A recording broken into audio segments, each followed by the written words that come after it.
actually to introduce us to their experiences and let us know how the lockdowns and all the measures have affected their lives. All right, welcome on stage, Vernon Kids and Youth, come on up here!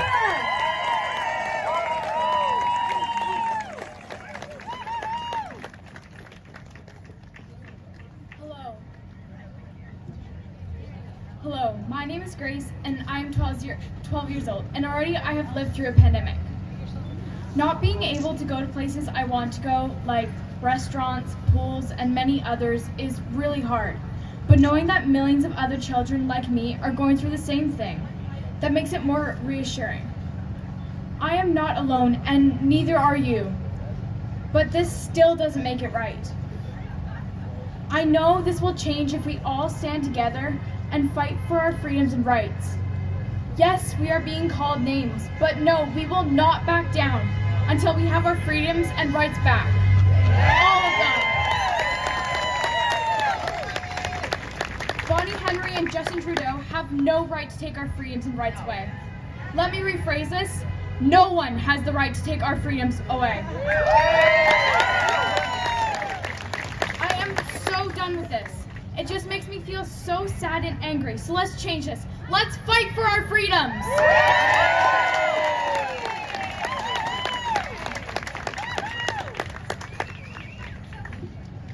Hi, my name is Kaylee, and this is a poem that I wrote. We're here for our future. We're not here to fight, but we need to speak up for what's truth and what's right. The last few years have been riddled with pain, loss and confusion, and venomous rage. Families are fighting, can't see eye to eye, but we see through this deception, we see through the lies. As we gather together, our voices get stronger, and we're so tired of hearing Bonnie say it just a little longer. We want to have hope and see smiles and warm faces. We have love for all people in all of the races. We wave our flags and cry out for our country that's being destroyed by people too in love with money.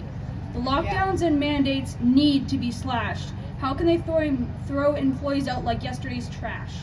Families are struggling, businesses closed, the doctors are silenced as ignorance grows.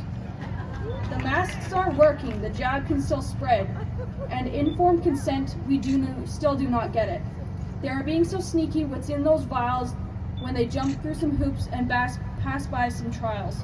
I fear for my family, my future, my friends. What if I never see them again? Athletes are dropping dead in their tracks. Healthy young people having big heart attacks. What will it take to stop the destruction? Perhaps we should stop taking government instruction. So please stand together and speak up for what's right. The only way to end the darkness is to show up with more light. Yeah! Yeah!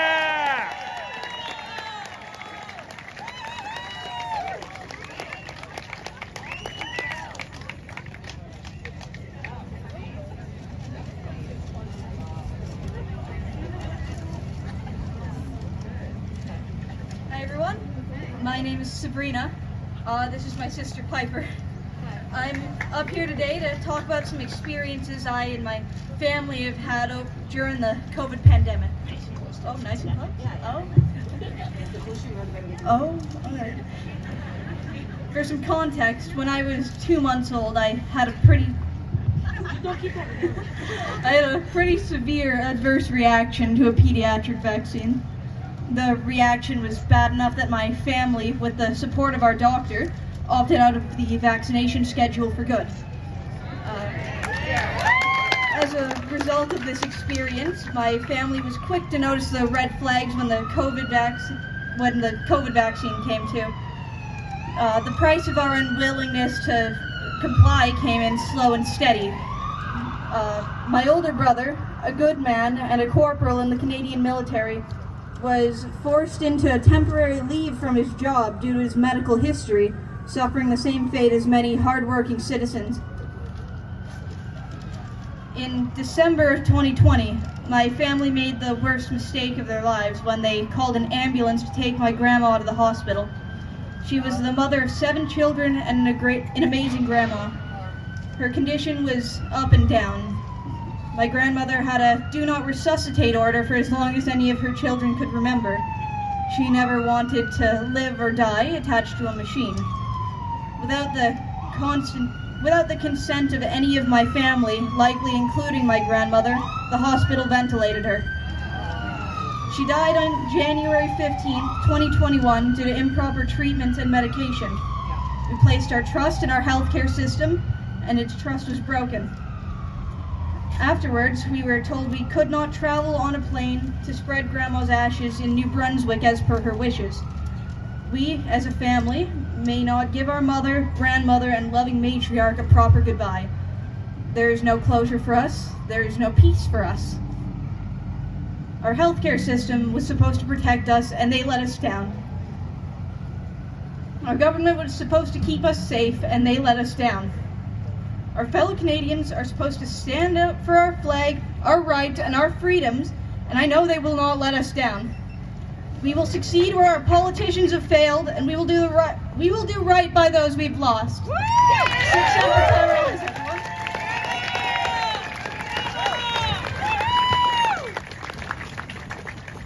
Hello, my name is Molly, and I'm 10 years old.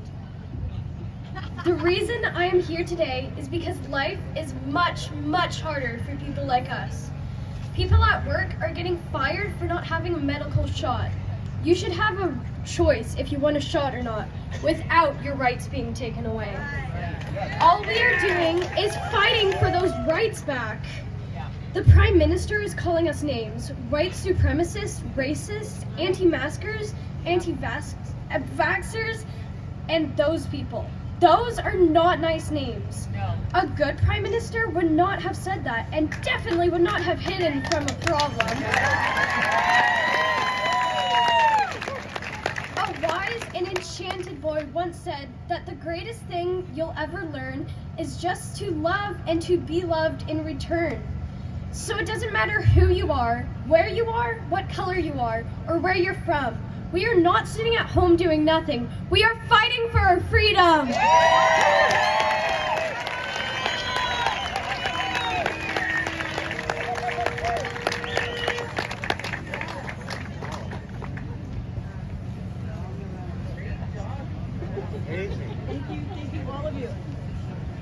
All right, this is tomorrow, people. These are our leaders of tomorrow. These are the people that are going to live beyond us and carry on this freedom that we're all standing here for, that we know how valuable about it is. It's everything. It's everything. So thank you. Thank you so much, ladies, for coming from Vernon. And we'll look forward to seeing you next time, okay? All right.